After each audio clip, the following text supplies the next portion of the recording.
Good evening from Downing Street, where I'm joined by Professor Angela McLean, Deputy Chief Scientific Advisor, and Yvonne Doyle, Medical Director, Public Health England. Before I provide an update on the economic situation, let me start by addressing the issue uppermost on people's minds: personal protective equipment, or PPE. This is an international challenge that many other countries are experiencing. Alongside the efforts of British businesses and our embassies around the world, we are working hard to get the PPE our frontline NHS and social care staff need. We have appointed Paul Dayton, formerly Chief Executive of the London 2012 Olympics, to lead on our domestic efforts to make and increase the supply of PPE. And we are receiving shipments of PPE regularly from suppliers in the UK and abroad. We're working to resolve the Turkish shipment of PPE as soon as possible, following some unexpected delays at the weekend.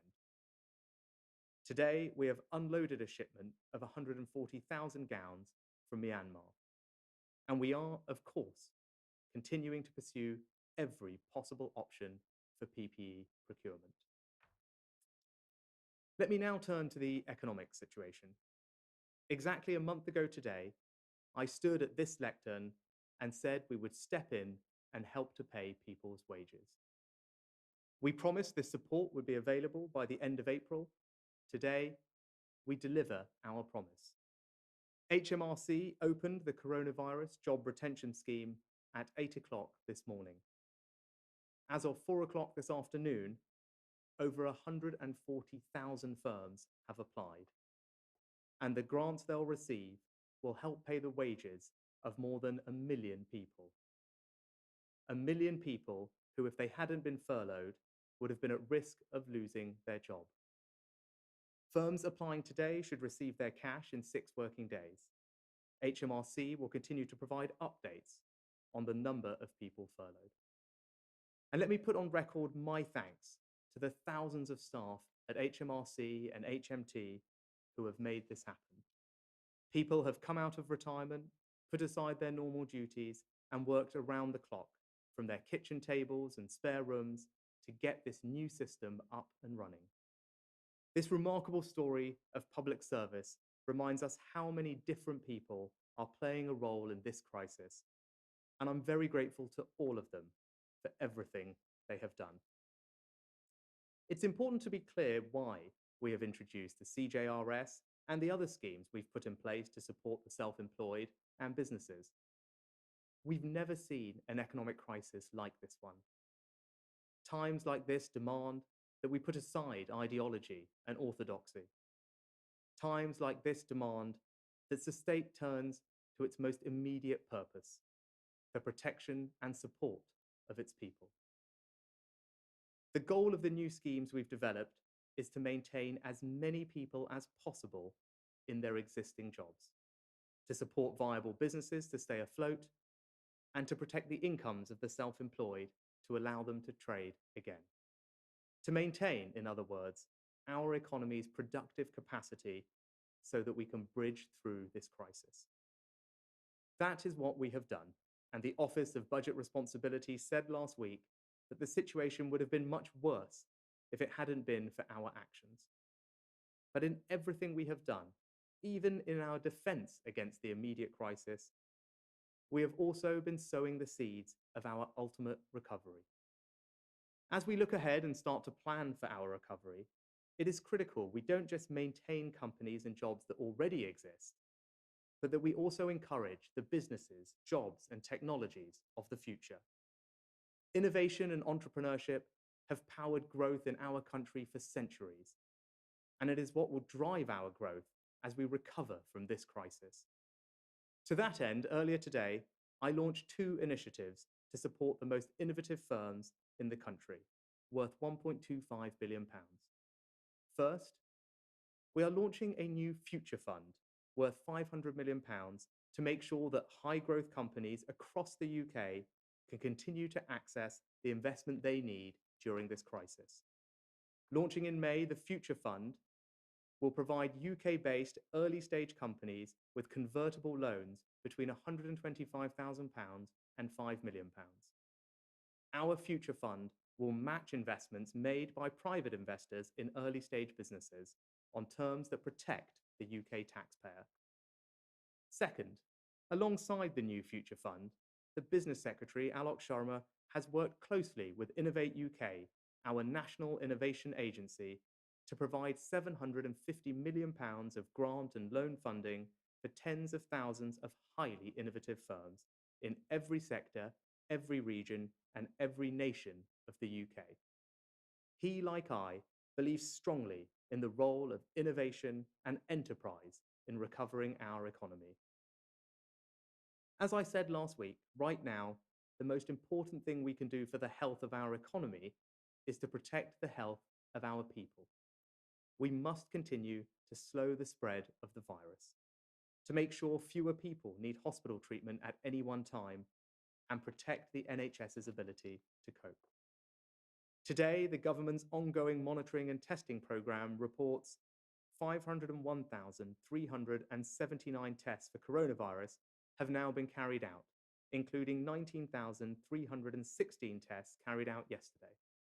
124,743 people have tested positive, an increase of 4,676 cases since yesterday.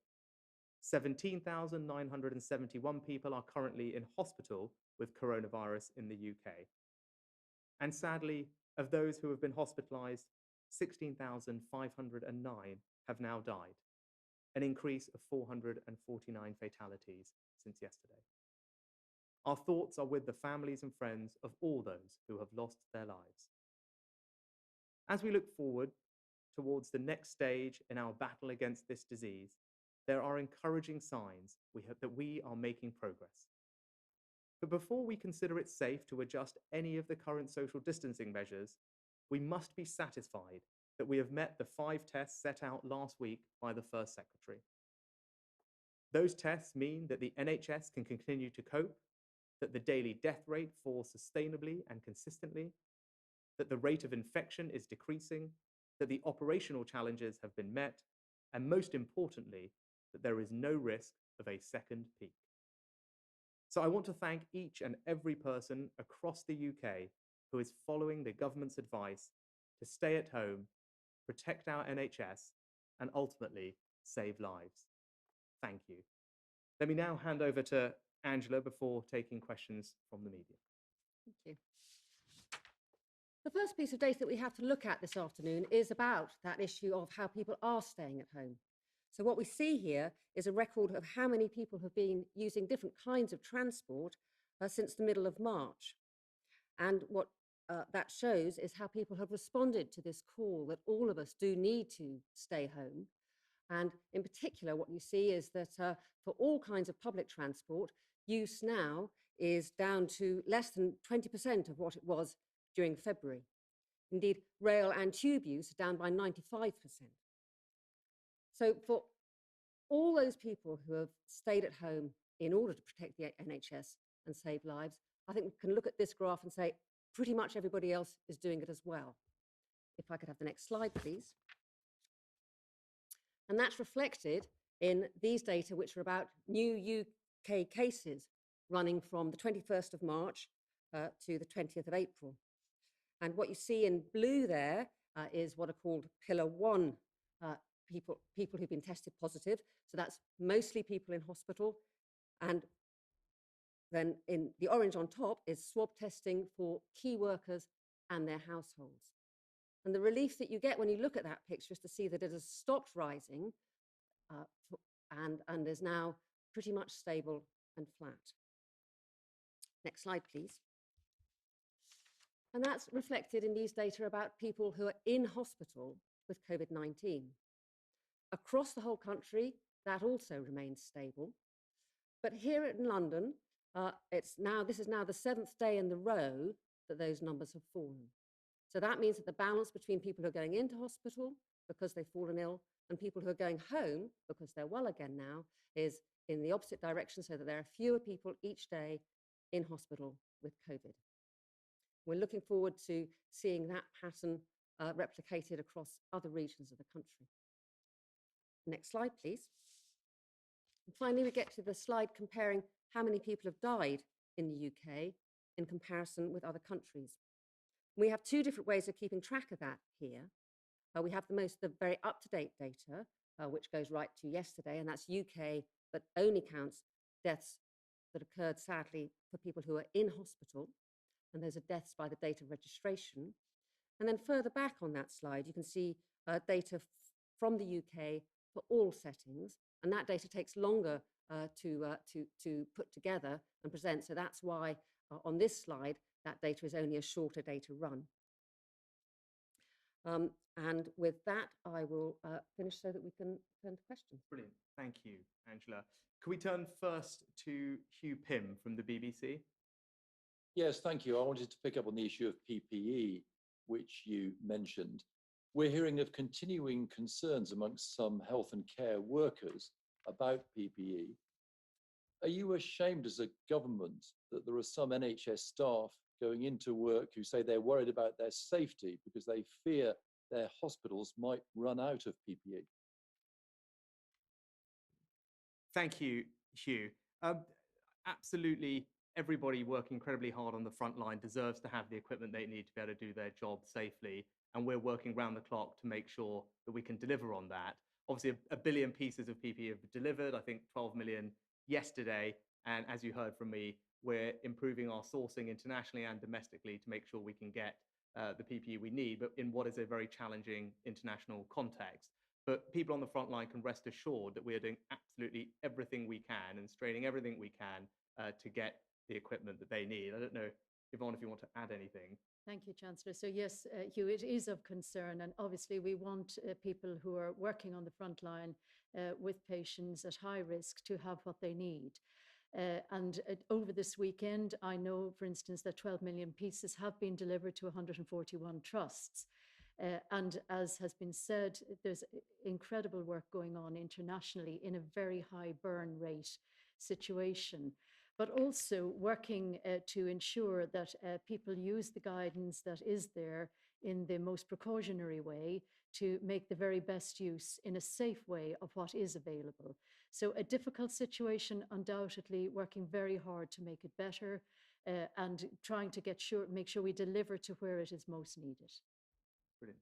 Thank you. Does that, Hugh, answer the question? Follow up. Yeah, a quick follow up on a business issue, Chancellor. Some small businesses say they're finding difficulty accessing loans. Are you considering extending the scheme and raising the government guarantees? Thank you for the question. So I think on this question of the guarantees, I'm not persuaded that moving to 100% guarantee is the right thing to do. I think if you take a step back and look at the sum total of everything we've done to support business, we've done a lot of direct cash support in the form of cash grants that are going to businesses. We've obviously cut business rates for a large number of businesses. So 1 million different businesses in each of those are benefiting. We're paying statutory sick pay bills. And of course, we have a very generous furlough scheme to help businesses. Now, some people have made some comparisons with what's going on in other countries. I think when you look at the totality of what we're doing, it's more significant in scope and scale than most of those other countries. And indeed, where they have used loan guarantees that are different to ours, they've done it partly because they're not doing some of the other things we're doing, for example, the furlough scheme or indeed the direct cash grants. But if people are asking the question, would that help speed up delivery of the loans, then I'm very sympathetic to that. And I also want to see that.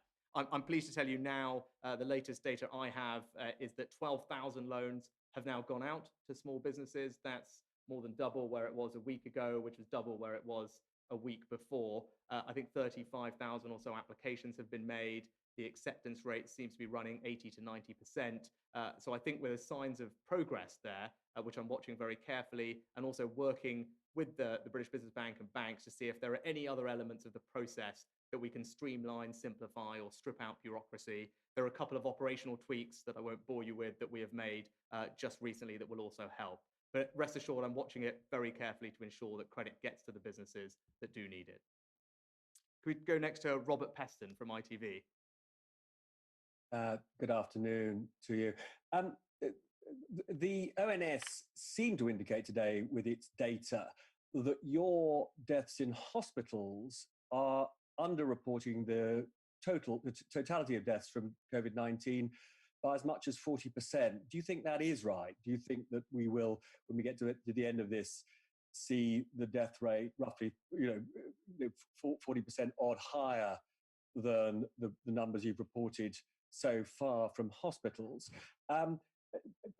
The Governor of the Bank of England does think that 100% guarantees would massively or significantly increase the volume of loans to small businesses. Why do you disagree with him, Chancellor? And finally, the Prime Minister appears to be signalling from his convalescence that we'll be living with something pretty close to the kind of lockdown we've got at the moment for many weeks and months. Can you confirm that? Thanks, Robert. Let me address the last two of those questions. I think what the Governor of the Bank of England was saying was that it's important to get credit flowing to companies. There are different ways to do that. I'll just, as I reiterated my answer to Hugh, there's of course things we can do to make sure that the speed of the loan program is improved, and that's what we've put in place over the past week or two. There's also just direct cash support that we've done for businesses. I think what he also said was, there's obviously a fiscal cost to all of these things, and it's important to have be mindful of that. I think the scale of the intervention we've done fiscally, as I said, is more significant than almost any other developed country, and I think we've done it in a targeted and effective way that will be most beneficial to businesses. To your second question, as I said, we've been very clear at this stage of the crisis. We are absolutely focused on sticking to the guidance. We have, the First Secretary set out 5 tests last week, so for us to think about moving to the next stage. We are not there yet. And so it's very clear that for now, what we should focus on is following the guidance, staying at home to protect the NHS. And I think anything else that people might be speculating on is wrong. We're crystal clear on that message. And then perhaps on the data, Yvonne, would that be you to handle? Thank you, Chancellor. So, Robert, yes, undoubtedly, the hospital data do not tell the whole story of total deaths. And this week, as for last week, we will have a comprehensive view of that later in the week from ONS. I don't know whether 40% is a correct figure. I couldn't really say that, but I would expect more. And we know now from looking at the pattern that 9 out of 10 deaths do occur in hospital.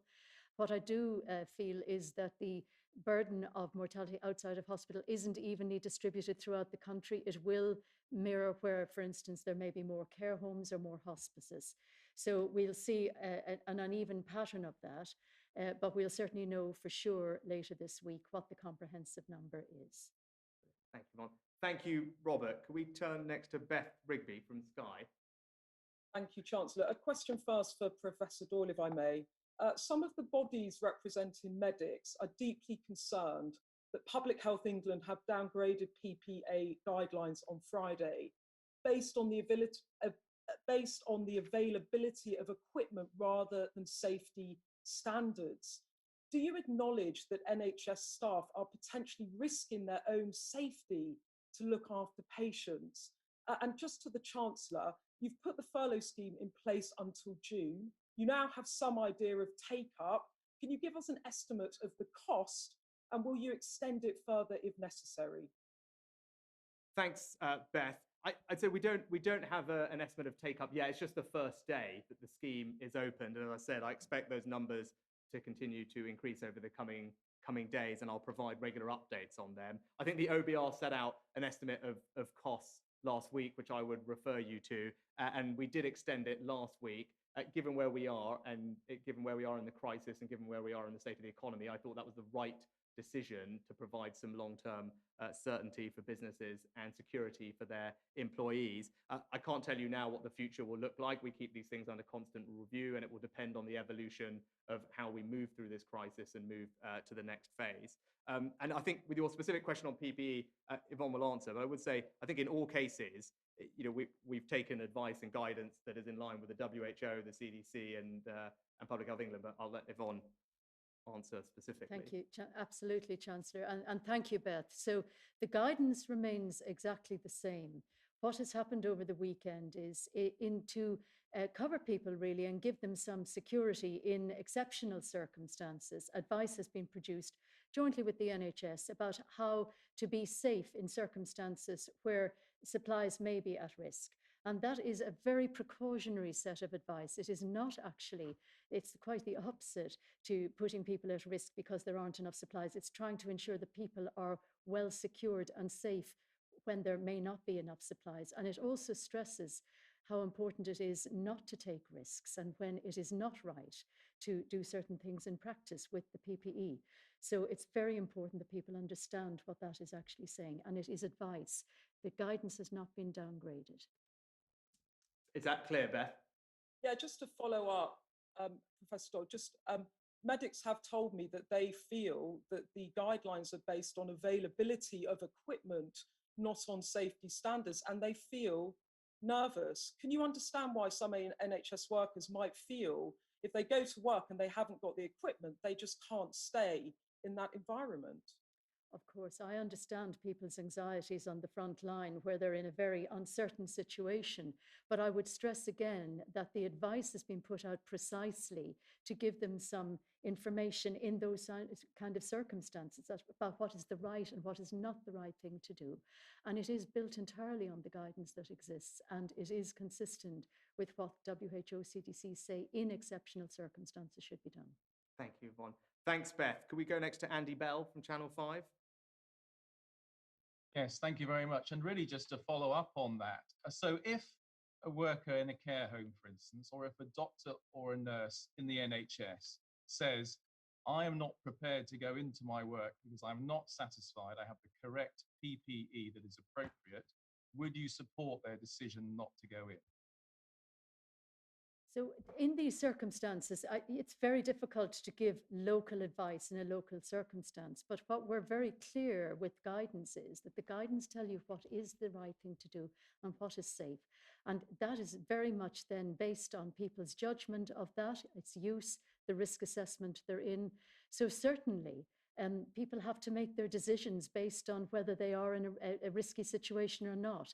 And it's very difficult to legislate for all of that from a distance here. But just to say the guidance is very clear on what is safe and what is not safe to do. Thank Can you. I just Andy, can I do you want to follow follow up on up? Yep. Yeah, and can I also ask you, Chancellor, as the representative of the government, to sort of answer the question as well? It's not necessarily the local advice, it's the principle that if somebody feels they've been put in that position, is it okay for them to say that, and would you support that? Look, they of course should talk to their local managers who would be better placed to advise than I on exactly the local circumstances. What we have put in place is a hotline that anyone can call to alert us to any supply issues with PPE, which I think has been well publicised, and everyone who's on the front line should be aware of that. But very much, as I reiterated before, we are determined to do everything we can to support those NHS and social care workers on the front line to make sure that they feel safe in doing the vital job that they are doing. And as I said, we are doing absolutely everything we can on the sourcing side to get them the equipment they need. And they can rest assured that we will just work night and day to do exactly that. Thank you, Andy. Can we go next to Richard Partington, The Guardian? Hi there, good evening. Thank you very much. I'm going to ask about the economy here, Chancellor. The former Prime Minister, Tony Blair, says he is terrified about the long-term economic consequences of the lockdown measures. Do you share that concern? And reports over the weekend suggested that Treasury analysis shows there will be more permanent damage to the economy than the OBR might. Do you believe there will be a deep and U-shaped recession if lockdown goes on for longer than 3 weeks? And what efforts would you like to see for the lockdown to be lifted, and how long will that take? Thanks, Richard. Let me try and answer all three of those together. So I think in terms of what do we need to see in order for the lockdown to be lifted, I think that's been very clear. The first Secretary of State set out 5 tests. I reiterated those. The most important is the last one, that we can't have a risk of a second peak. That would not just be bad for health outcomes, that would also be very bad for the economy. So I would urge people to consider that. And we clearly have not passed those tests yet, which is why it's important that we stick with the existing rules around social distancing. And to the other questions, what I say is that the OBR themselves said we're in a very uncertain place as to know exactly what will happen here. You would expect any responsible chancellor to make sure that we have plans in place for a range of different scenarios. That's of course what we do, and that's what I'm doing. But what I would say is the important thing now is to put in place interventions that will help bridge through this difficult period to make sure that recovery, when it comes, is as strong as it possibly can be. And an intervention most significantly like the furloughing scheme, the jobs retention scheme today, that's 1 million people who otherwise might well have been laid off, but instead are still attached to their employer, ready to go back to work when we get through this. Those are the kinds of things that we're doing that I think will make a real difference and ensure that our recovery is as strong as it possibly can be. But as I've said, this will be a challenging period. We're not going to be able to save every single job or every single business, but I am confident that the measures we've put in place will allow us to come out of this and get back to normal as quickly as possible. Thank you. If we could go next to Torquil Crichton from the Daily Record. Thank you, Chancellor. Chancellor, you said your business and job supports package is amongst the best in the world, but you're leaving behind thousands of workers and self-employed on a far from perfect job retention scheme. The Centre for Economic and Business Research forecasts every household will be £515 worse off every month for the next 3 months. Do you hear Labour's calls for universal credit to be reformed so the payments are immediate, so that the advance loans are paid off, and SNP calls for a better deal for the self-employed? Because when you say you can't help everyone, it doesn't sound fair, it sounds callous. Thank you, Torquil. With regard to the self-employed, actually, in other countries, I mean, not every single country has a scheme for self-employed people because of the complexity of dealing with it. I think our scheme covers 95% of those people who are majority self-employed and who we have information on.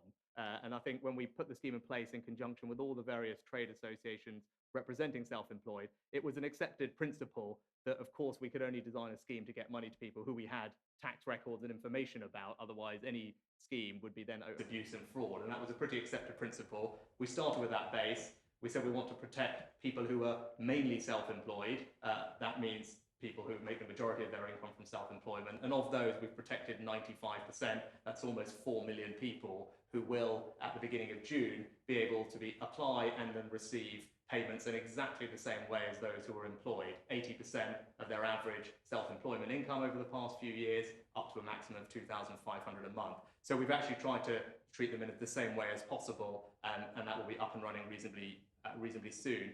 With regard to universal credit, what I would say is, you talk about the way it is possible for everybody to get payments on day one from the beginning. That system has been up in place for a while to make sure people can get that advance payment and they don't have to wait. That's something the Work and Pension Secretary has been very clear about and implementing, removing the requirement for people to physically attend a job centre so they can do it easily and quickly on the phone. And also, we have injected about £7 billion into the welfare system to strengthen not just universal credit, but employment support allowance, the local housing allowance to support renters.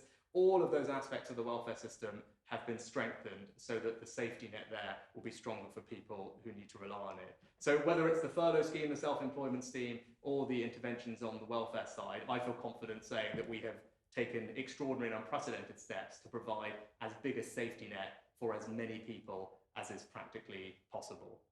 Hopefully that deals with your 3 questions. And can we go next to Liam Thorpe from the Liverpool Echo? Good afternoon, and thanks for having me. My first question is to Professor McLean. On the 11th of March, Liverpool hosted a Champions League match with Atletico Madrid, in which 3,000 football supporters from Madrid travelled across several major international transport hubs, despite there being a major outbreak of coronavirus in Madrid at the time that had left many people dead. On the same day, the Deputy CMO, Jenny Harris, said that the advice was that large events like this would not have a big impact on the transmission of the virus. And obviously, Cheltenham Festival went ahead as well. We've since in Liverpool seen a real surge in deaths. We have 250 people died in hospital, many more in the community. And the Madrid mayor has now come out and said that hosting that specific football match at that time was a real mistake. I just wondering if, considering the advice then changed and mass gatherings were then banned, if the government is now prepared to accept that that was a mistake and that match and other events around the time should never have gone ahead. And quickly for the Chancellor, if I may, Liverpool Council, like many town halls across the country, seem to very much bear the brunt of the austerity agenda that followed the last financial crash. I'm sure you will accept, councils across the country, particularly when it comes to social care, are really stepping up and leading the charge in communities in tackling the coronavirus. I was wondering if you could give a cast iron guarantee to council, to town halls, to local leaders, that they will not be the ones to pay the ultimate price when it comes to the economic impact, and that they will get a fair funding settlement that won't put the people that they care for at more risk. Andrew, do you want to start on the first question? Sure. I'm genuinely sad to hear that so many people in Liverpool have been unwell and so many have died. I think what the question you raised really has to be put into the context of what was the general policy at the time. So if we're at a bit of our recent history where we were living our lives as normal, in that circumstance, going to a football match is not a particularly large extra risk. However, once you get to a situation of our strange lives as we live them now, where we spend all our time basically at home, of course you wouldn't add on an extra risk of lots and lots of people all going off to the same place at the same time. I think it'll be very interesting to see in the future, when all the science is done, what relationship there is between the viruses that have circulated in Liverpool and the viruses that have circulated in Spain. That's certainly an interesting hypothesis you raised there. Liam, yeah, I can address your other question. I used to be a local government minister, so I know firsthand the incredible work that councils up and down the country do, and they have risen to the challenge of tackling this emergency amazingly well. We absolutely want to support them during this period and get them the resources that they need. My colleague, the local government secretary, just this weekend announced £1.6 billion in incremental funding for local authorities. That brings the total extra funding that we've provided during this crisis to over £3 billion to provide extra resources to them to help them get through, provide the extra services they are, and demonstrates, I think, our commitment to stand shoulder to shoulder with all those people on the front line, whether they're our local government, public servants, or indeed those in our NHS. So I said, hopefully we've delivered on our commitment and will continue to do so to support local government. Sorry, do you have a follow-up, Liam? Yeah, just as the government's representative here, looking back at the first question I asked there, considering that the guidance changed and mass gatherings were banned, do you think the government was too slow to cancel major sporting fixtures like football matches and the Cheltenham Festival, and we may now be seeing the effect of that? No, I mean, I echo what Angela said. At every stage in this crisis, we have been guided by the scientific advice and have been making the right decisions at the right time. And it's important, if you listen to Angela and her colleagues, that's what we do. There's often a wrong time to put certain measures in place, thinking about sustainability and everything else. And at all parts of this, we have been guided by that science. We've been guided by making the right decisions at the right time, and I stand by that. But more generally, of course, as Michael Gove said yesterday, this is an unprecedented situation that we're all dealing with. I'm sure there are all things that we will learn from this, as I've been very open about. But in terms of the guidance that we put in place, I believe it was the right guidance at the right time, based on the scientific advice that we were provided with. And then Michael Stoffard from Sifted.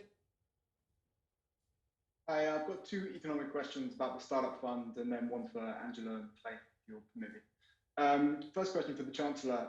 This Futures Fund will likely mean that the UK government will, for pretty much the first time, own equity stakes in a large number of UK startups.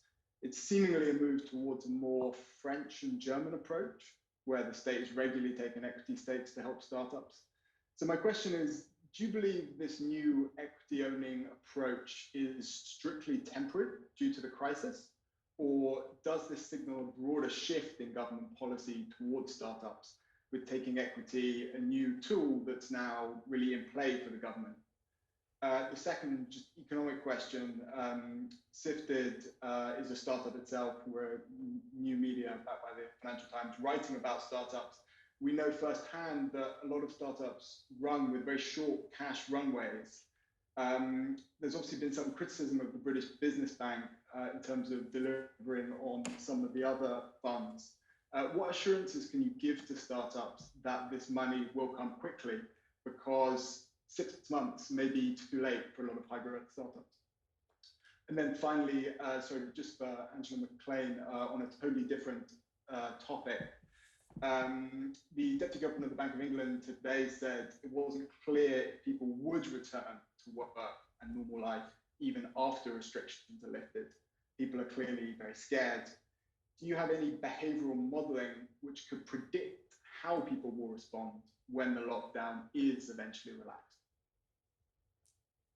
Thanks, Michael. Angie, do you want to go first, and then I can conclude? That's a terrific question. We certainly spend a lot of time speaking to behavioural scientists. There are behavioural scientists on stage. We have a whole subgroup called SPY-B, which is full of behavioural scientists. And everything we do, we talk to them very carefully about what they expect to happen. And they're very terrific, very careful scientists. And I honestly think if they were here now, they would say, these are unprecedented times. That makes it really quite difficult to predict how people will behave in the future. So I'm very happy to go in and ask them if they are thinking about, mostly what they do is look for data that can help us think through how people will behave given how they've behaved in the past.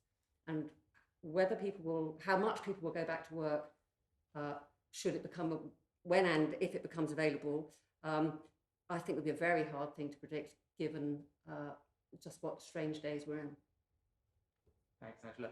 Michael, thanks for your questions. You're absolutely right on the first one. This is not something that we've done before. So in that sense, it is innovative. I would say it's a very specific response to the unprecedented circumstances that we find ourselves in, which is why I think it's the right decision to take a slightly different approach. Historically, we have channeled government funding through British patient capital, as you would know, into actual funds to fill that gap, and that's worked well for us. I would say, look, the UK is a kind of European startup success story in terms of the amount of venture capital raised, in terms of new companies created, and the ones that scale up, more than most of Europe put together. So historically, we haven't needed to do something like this, and in time, it may well be that we don't need to have this intervention as things get back to normal, but of course, it's something we'll keep in review now that we have it, and we'll be able to see how it performs.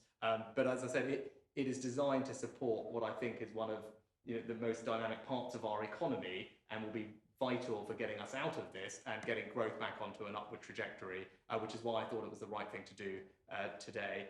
In terms of your second question on timing, 6 months of the scheme will be open until the end of September. It will actually be up and running in May.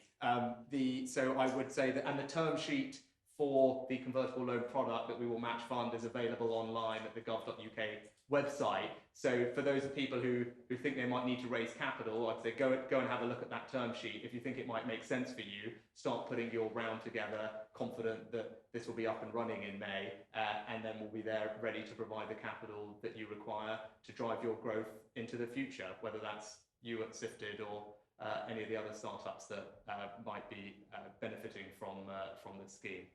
And I think with that, we are at the end. So thank you very much.